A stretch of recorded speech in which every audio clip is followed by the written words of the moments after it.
Class 10th में हम नए अध्याय की शुरुआत करने जा रहे हैं जिसका नाम है त्रिकोणमिति का परिचय। ठीक है। अब त्रिकोणमिति जो शब्द है वो दो शब्दों से मिलकर बना है। एक तो है त्रिकोण, ठीक है, ये त्रिकोण, और एक है मिति।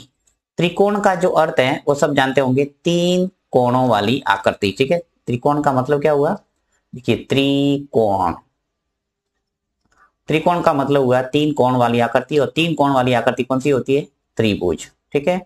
और मिति, इस मिति का अर्थ होता है मापना। तो त्रिकोणमिति गणित की वह शाखा है जिसके अंतर्गत हम तीन कोण वाली आकृति का अध्ययन करेंगे, यानी तीन कोण वाली आकृति अर्थात त्रिभुज, और त्रिभुज के जो कोण और भुजाओं के बीच का संबंध का जो अध्ययन करेंगे वो है त्रिकोणमिति। और त्रिकोणमिति के अंतर्गत विशेषकर हम समकोण त्रिभुज के बारे में अध्ययन करेंगे, और समकोण त्रिभुज पर एक प्रमेय लगती है जिसका नाम है पाइथागोरस प्रमेय। तो पाइथागोरस प्रमेय को अच्छे ढंग से आपको समझना पड़ेगा, तभी आपको एक्सरसाइज है वो समझ में आएगी। तो यहाँ पे मैं सबसे पहले आपको पाइथागोरस प्रमेय, जिसका दूसरा नाम है बोधायन प्रमेय, और बोधायन प्रमेय को हम देख लेते हैं एक बार जल्दी से। मैं नेक्स्ट पेज पे आपको समझा देता हूँ कि आखिर पाइथागोरस प्रमेय है क्या। ठीक है, तो यहाँ पे लेता हूं मैं पाइथागोरस प्रमेय। पाइथागोरस प्रमेय, इसका दूसरा नाम भी याद रखना है आपको, ब्रैकेट में लिख लेता हूं बोधायन प्रमेय। बोधायन प्रमेय, ठीक है। पाइथागोरस प्रमेय है क्या कि किसी समकोण त्रिभुज में कर्ण का वर्ग शेष दो भुजाओं के वर्गों के योग के बराबर होता है, यह है पाइथागोरस प्रमेय। तो सबसे पहले मैं थोड़ा चित्र डायग्राम बना लेता हूं जिससे आपको जल्दी समझ में आएगा परिभाषा भी। तो यहाँ पे देखिए एक समकोण त्रिभुज ड्रॉ करता हूं मैं, समकोण त्रिभुज। यहाँ समकोण त्रिभुज किसे कहते हैं आपको अच्छे ढंग से पता होगा कि ऐसा त्रिभुज जिसमें एक कोण क्या हो, समकोण हो, समकोण त्रिभुज कहलाता है।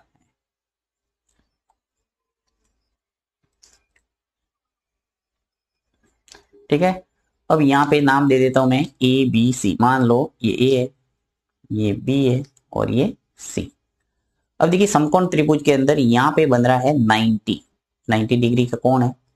तो इस समकोण त्रिभुज के अंदर पाइथागोरस प्रमेय के अनुसार इसके तीनों भुजाओं के कुछ न कुछ नाम है। नाम का मतलब ये हुआ कि जो समकोण है, समकोण के जो सामने वाली भुजा है उसका नाम होता है कर्ण।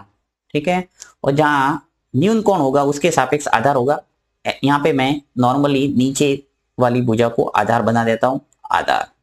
ठीक है, वैसे त्रिकोणमिति के अंदर आधार है वो चेंज होता रहेगा। तो यहाँ पे आधार है वो नीचे वाली भुजा को मान लिया, और इस भुजा को मान लेते हैं लंब। तो पाइथागोरस प्रमेय के अनुसार हम कह सकते हैं कि किसी समकोण त्रिभुज में, किसी समकोण त्रिभुज में कर्ण का वर्ग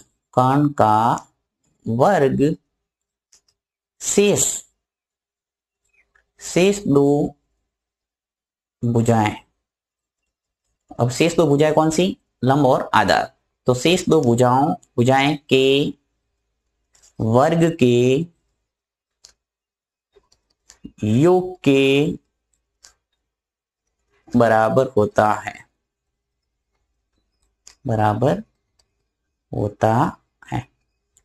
यानी किसी समकोण त्रिभुज में जो कर्ण का वर्ग है वो शेष दो भुजाओं के वर्ग के योग के बराबर होता है। तो यहाँ पे अगर सूत्र के रूप में अगर आप लिखेंगे तो जल्दी आपको समझ में आएगा। देखिए इसका ये जो मैंने लिखा है परिभाषा, इसको अगर सूत्र के रूप में लिखना चाहते कैसे लिखेंगे कि कर्ण का वर्ग, ये जो कर्ण है इसका वर्ग है वो शेष दो भुजा है। शेष दो भुजा क्या हुई, लंब और आधार। तो लंब का वर्ग प्लस आधार का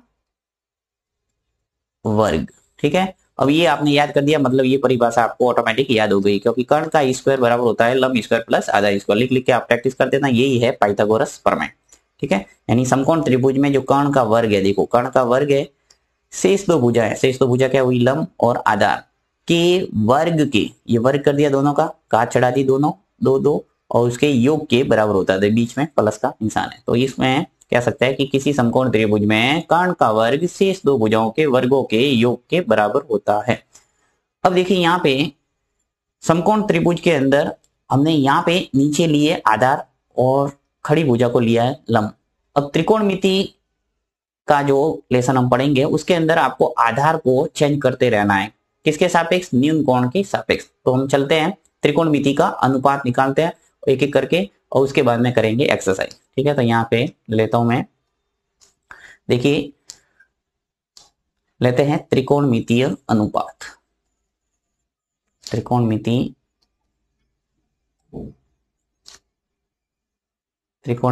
अनुपात। और त्रिकोणमितीय अनुपात का मतलब ये होता है कि किसी समकोण त्रिभुज में किन्हीं दो भुजाओं के अनुपात को त्रिकोणमितीय अनुपात कहते हैं। तो यहाँ समकोण त्रिभुज वापस बनाता हूं मैं, ये हो गया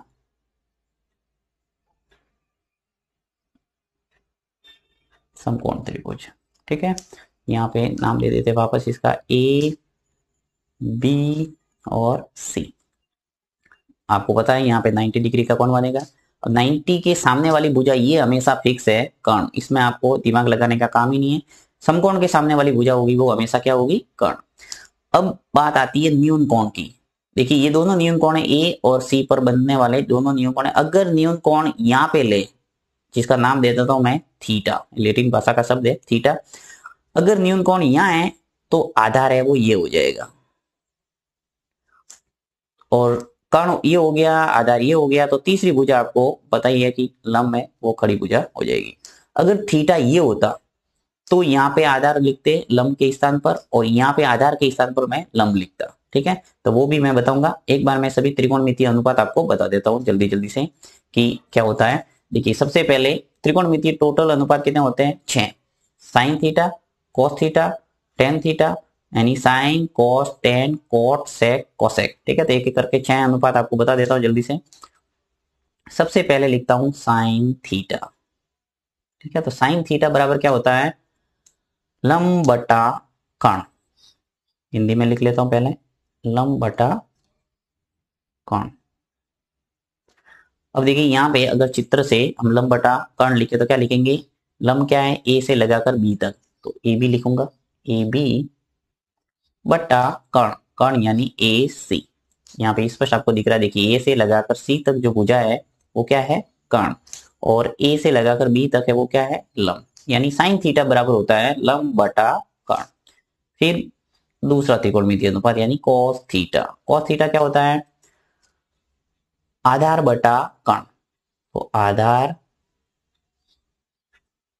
बटा कर्ण। अब ये कैसे याद करना वो भी मैं आपको ट्रिक बताऊंगा, इसको किस ढंग से याद रख सकते हैं। तो आधार बटा कर्ण, देखिए आधार क्या है? बी से लगाकर सी तक जो भुजा है वो क्या है? आधार। तो आधार को लिखूंगा मैं बी सी, और नीचे जो कर्ण है वो लिखूंगा ए सी। तो ये आ गया अपने पास ए सी। साइन आ गया, कॉस आ गया। अब तीसरी जो भुजा है वो क्या है? Tan theta. ठीक है, टेन थीटा क्या हो जाएगा? लंब बटा आधार, लंब बटा आधार। लंब क्या है यहाँ पे?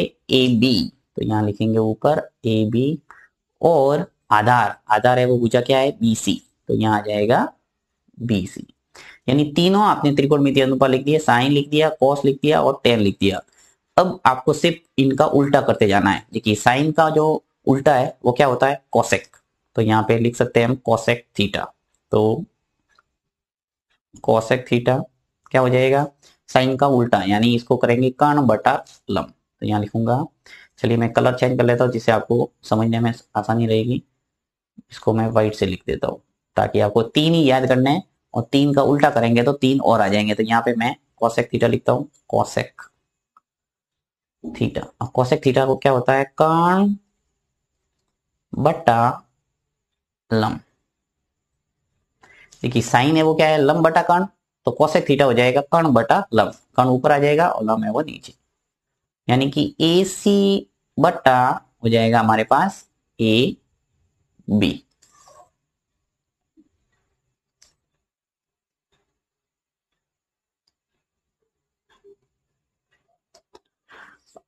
दूसरा जो त्रिकोणमितीय अनुपात है वो है कॉस का उल्टा। कॉस का उल्टा होता है सेक, तो ये लिखूंगा मैं सेक थीटा। सेक थीटा इसका उल्टा कर दो, आधार बटा कर्ण है इसको लिखेंगे कर्ण बटा आधार। तो कर्ण बटा आधार। अब कर्ण बटा आधार हो गया, तो कर्ण क्या है? देखिए यहाँ पे कण है वो AC है और आधार है वो BC है, तो AC बटा BC सेक हो गया। अब लिखो tan का उल्टा यानी cot, ठीक है। तो यहाँ पे छठा जो त्रिकोणमितीय अनुपात है वो है cot थीटा, तो लिखते हैं cot थीटा। cot थीटा क्या हो जाएगा, आधार बटा लंब, यानी tan का उल्टा है वो cot है, तो आधार बटा लंब यानी कि BC बटा AB। ये 6 के 6 त्रिकोणमिति आपको अच्छे ढंग से याद करना है, तो आप प्रश्न है वो इजीली कर पाएंगे। अब इसको याद रखने की ट्रिक क्या है वो हम समझते हैं कि किस ढंग से इनको याद रख सकते हैं, क्योंकि इतना याद रखना आधार बटा कर्ण, लंब बटा आधार, कर्ण बटा लंब कंफ्यूजन वाला मामला है। तो इसको याद रखने की एक ट्रिक आपको याद रखना है। देखो क्या करेंगे,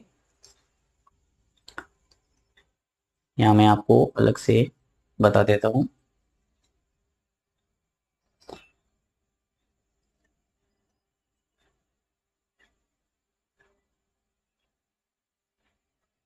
देखो सिंपल सी आपको एक टेबल बनाना है,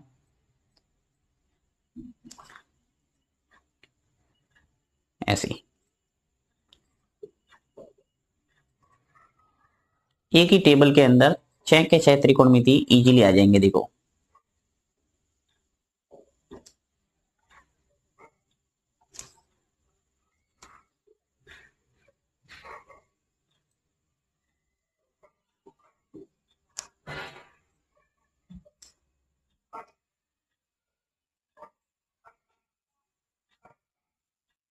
अब आपको करना क्या है, इसके अंदर सबसे पहले लिखना है L, फिर A, फिर L, फिर K, फिर K और A।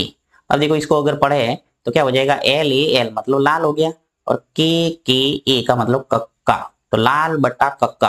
आप 2-3 बार बोलेंगे तो याद रह जाएगा, लाल बटा कक्का, लाल बटा कक्का। तो लाल बटा कक्का को याद रखना है। अब इसमें सबसे पहली जो रो है इसके ऊपर लिखना है साइन। देखिए यहाँ पे लिखेंगे साइन थीटा, यहां लिखेंगे कॉस थीटा, यहां लिखेंगे टेन थीटा। अब इनका उल्टा करते जाना। देखिए टेन का उल्टा क्या होता है, कॉट, कॉस का उल्टा होता है सेक, और साइन का उल्टा होता है कोसेक थीटा। अब ये अगर याद है टेबल तो इजीली आप सभी अनुपात है वो लिख सकते हैं। देखिए क्या है, ये अपन ने टेबल मान लो याद कर दी। अब किस ढंग से ये अनुपात आएंगे, साइन थीटा एल का मतलब है, देखिए एल यानी लंब, के का मतलब कर्ण और ए का मतलब है आधार। तो साइन थीटा हमने लिखा है अनुपात, उसको क्या लिखा मैंने, लंब बटा कर्ण। तो देखिए ये लंब और ये बट्टा का निशान है और ये है कर्ण, ठीक है। तो इस ढंग से यहाँ पे ये एल यानी लंब और के का मतलब कर्ण, तो आ गया लंब बटा कर्ण। इसी प्रकार cos थीटा, cos थीटा के नीचे क्या है, ए बटा के, तो ए ये बट्टा का निशान और ये है के, तो लिखा मैंने आधार बटा कर्ण। ओके, इसी प्रकार टेन थीटा, तो टेन थीटा में क्या लिखा मैंने, लंब बटा आधार, तो ये एल और बट्टा ए यानी लंब बटा आधार। अब इन सब का उल्टे करते जाना है। कॉट थीटा देखिए ए है वो ए बटा एल, सेक थीटा के बटा ए, और कोसेक थीटा आ जाएगा के बटा एल, यानी आधार बटा लंब, कर्ण बटा आधार और कर्ण बटा लंब। तो इस ढंग से आप 6 के 6 त्रिकोणमितीय अनुपात है वो अच्छे ढंग से याद कर सकते हैं। ये आपको लिख लिख के प्रैक्टिस करना है। नेक्स्ट देखेंगे हम एक्सरसाइज 7.1। क्लास 10 में आज पढ़ेंगे हम प्रश्नावली 8.1। इससे पहले मैंने आपको बेसिक पार्ट पूरा कंप्लीट बता दिया कि किस ढंग से पाइथागोरस प्रमेय का इस्तेमाल करना, और साथ ही त्रिकोणमितीय अनुपात है वो क्या होता है, sign, cos, tan, cot, sec, cosec, ठीक है। तो ये अनुपात आपको लाल बटा कक्का के द्वारा अच्छे ढंग से एक्सप्लेन कर दिया था। यदि आपने वो वीडियो नहीं देखा है तो उनको जरूर देखना, तभी आपको ये प्रश्न है वो समझ में आएंगे। शुरुआत करते हैं पहले प्रश्न की। पहला प्रश्न आपके दे रखा है कि एक त्रिभुज है एबीसी में जिसका कोण बी है वो समकोण है। ए बी बराबर 24 सेंटीमीटर और BC बराबर 7 सेंटीमीटर है। निम्नलिखित का मान ज्ञात कीजिए, ठीक है। यहाँ पे आपको एक तो निकालना है साइन ए, एक निकालना है कॉस ए, इसी प्रकार एक साइन सी और cos c, यानी न्यून कोण है वो बदल रहा है। देखो एक बार तो न्यून कोण a लिया है, एक बार न्यून कोण है वो c लिया है। मैंने आपको थीटा लेके बताया था, साइन थीटा कोस थीटा, इस ढंग से। जहां पे थीटा है वो क्या माना था मैंने, न्यून कोण। यहाँ पे हम a और c को न्यून कोण लेते हुए इसके अनुपात है वो लिखेंगे। तो सबसे पहले लेता हूं मैं इसको नेक्स्ट पेज पे और करते हैं इसको सॉल्व। ये मैंने प्रश्न पूरी तरह से ले लिया है, ये चित्र मत देखना, ये दूसरे प्रश्न का है, ठीक है। अब देखो यहाँ पे जो पहला प्रश्न है, वापस पढ़ते हैं। एक त्रिभुज एबीसी में जिसका कोण बी है वो समकोण है, तो एक ऐसा चित्र बनाना है जिसके अंदर बी है वो समकोण नजर आए आपको। तो यहाँ मैं चित्र बनाता हूं, यहाँ लिख सकते हैं प्रश्नानुसार चित्र, ठीक है। सबसे पहले लिखना है प्रश्नानुसार चित्र, यानी प्रश्न जैसा कह रहा है वैसा हम क्या बनाएंगे, एक चित्र। तो यहाँ पे चित्र बनाता हूं।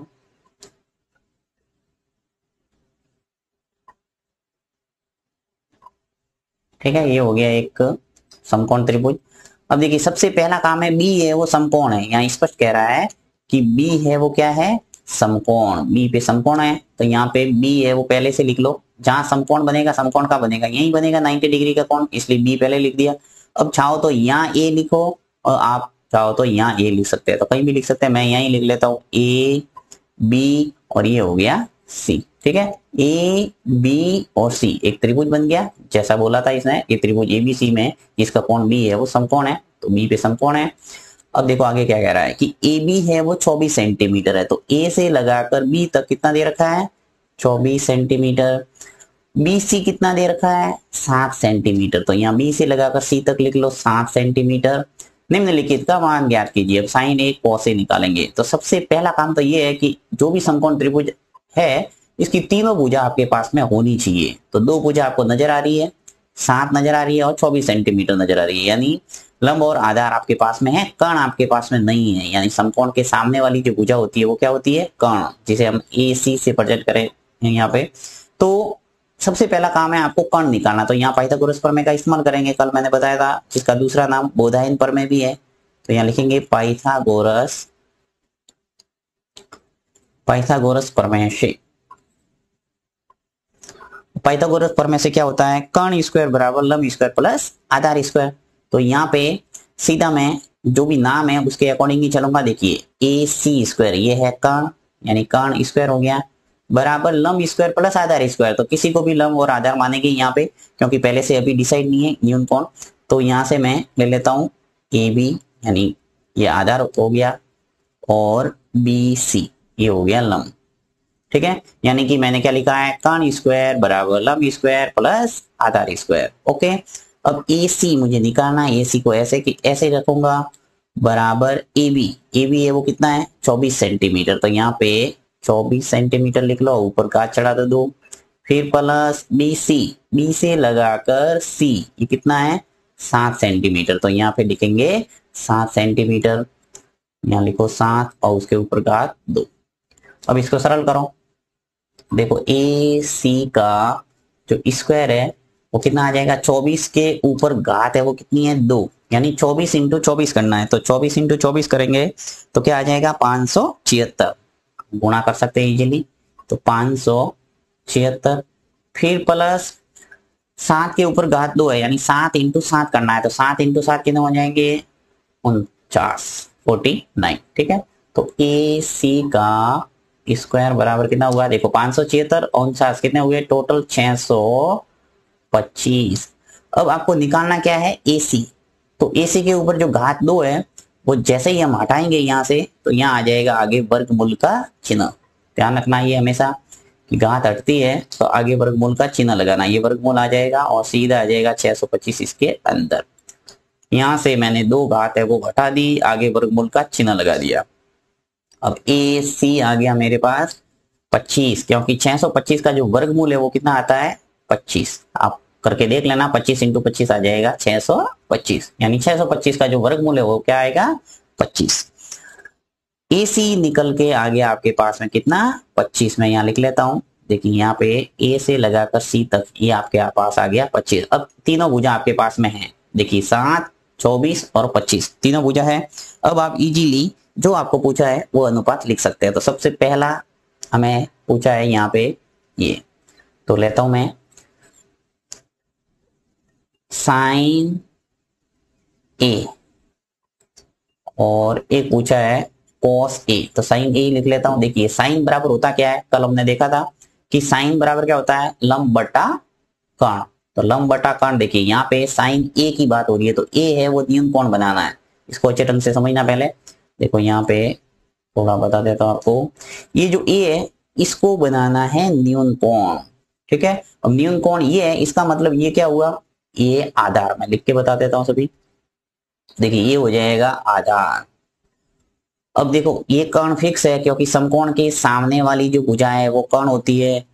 अब न्यून कोण ये है, इसका मतलब एक भुजा इस कोण को बनाने वाली दो भुजा, एक तो है AC और एक है AB। तो जो AC है वो तो फिक्स है कर्ण, तो दूसरी भुजा हमेशा क्या होगी, आधार। और अगर यहाँ पे न्यून कोण होगा, जैसे ये दूसरे प्रश्न के अंदर पूछा है C, तो C इसको मैं अगर न्यून कोण मानूंगा तो हमारे लिए आधार है वो ये हो जाएगा, 7 है वो आधार हो जाएगा और 24 है वो लंब हो जाएगा, ठीक है। तो पहले मैं ए को निकाल रहा हूं, यानी दोनों ए है, देखिए साइन ए है और कॉस भी ए है। तो यहाँ पे ए न्यून कोण है तो आधार यही रहेगा और ये हो जाएगा लंब, ठीक है। अब इसको लेते हुए आप दोनों लिख लो अनुपात एक बार। तो साइन आपको पता है लाल बट्टा कक्का से लंब बट्टा कर्ण लिखना है, तो लंब क्या है हमारे पास, BC। तो BC बट्टा लिखूंगा मैं AC, और BC कितना है निकाला हमने, देखिए BC दे रखा था, BC कितना है 7, तो ये आ जाएगा 7 और AC है वो हमने निकाला है 25। तो एक उत्तर आपके पास में आ गया 7/25। इसी प्रकार दूसरा है cos A, तो यहां लिखते हैं हम cos A। अब cos बराबर क्या होता है, लाल बट्टा कक्का से आधार बट्टा कर्ण। तो देखिए आधार है वो क्या है 24, तो यहां लिखना पड़ेगा 24 ऊपर आ जाएगा, और 24 को किससे प्रेजेंट करेंगे, AB, और यानी आधार बटा कर्ण लिखना है तो कर्ण वही AC। अब AB है वो कितना है 24 है 24, तो यहाँ आ जाएगा 24, और कर्ण है वो वही 25 है 24/25, यानी कि आपके पास में साइन A और कॉस A का मान है वो आ गया। तो इसको चाहो तो इसको लिख दो कि ये आंसर है। एक और काम करना है हमें, दूसरे प्रश्न में C को न्यून कोण मानते हुए वापस हमें अनुपात लिखना है साइन का और कॉस का। तो लिखता हूं मैं यहाँ पे दूसरा, ये तो पहले प्रश्न का उत्तर हुआ। अब दूसरा प्रश्न है वो क्या है, वापस लिखेंगे साइन C। अब आपको ध्यान देना वापस, देखिए ये जो मैंने लिखा था यहाँ पे, ये जो लंब और ये आधार, इसको मैं चेंज करूंगा, कर्ण तो एज इट इज रहेगा, ये आधार और लंब है वो चेंज हो जाएगा, क्योंकि यहाँ पे जो न्यून कोण है वो C हो रहा है, और C के सापेक्ष इस कोण को बनाने वाली एक भुजा कर्ण रहेगी और दूसरी आधार रहेगी। तो यहाँ पे लंब के स्थान पर आप लिख लो आधार। इसको मिटा देता हूं मैं। इन प्रश्नों के अंदर सिर्फ आपको यही थोड़ी सावधानी बरतना है कि आधार और लंब को आपस में चेंज कैसे करना है वो आपको समझना है। तो यहाँ पे लिखेंगे आधार और ये हो गया लंब, ठीक है। तो अब साइन यानी क्या होगा, इसको नहीं देखना आपको, लाल बटा कक्का से हमेशा याद रखना है लंब बटा कर्ण होता है, तो लंब बटा कर्ण लिखेंगे। अब लंब क्या है यहाँ पे देखिए AB है वो लंब है, तो यहाँ लिखूंगा मैं AB, और कर्ण है वो AC है तो AC रहेगा। अब देखिए AB है वो कितना है 24, तो यहाँ लिखेंगे 24 बट्टा AC का मान कितना है 25, तो यहाँ आ जाएगा 25। पहले सवाल में पूरा मैं टाइम ले रहा हूं ताकि आपको अच्छे ढंग से समझ में आ जाए, उसके बाद में इजीली आप फास्ट कर पाएंगे आराम से। नेक्स्ट है दूसरा, क्या पूछा है, दूसरा है cos C पूछा है, तो यहां हम निकाल देते हैं cos C। अब cos का मान क्या हो जाएगा, आधार बटा लंब, तो आधार क्या है हमारे पास BC, तो ये आ जाएगा BC, और कर्ण वही AC, तो BC का मान क्या है 7 और AC का मान है 25, तो इस प्रकार से हमारे साइन सी और कॉस सी का भी मान निकल के आ गया 24/25 और 7/25। तो ये है दोनों का आंसर।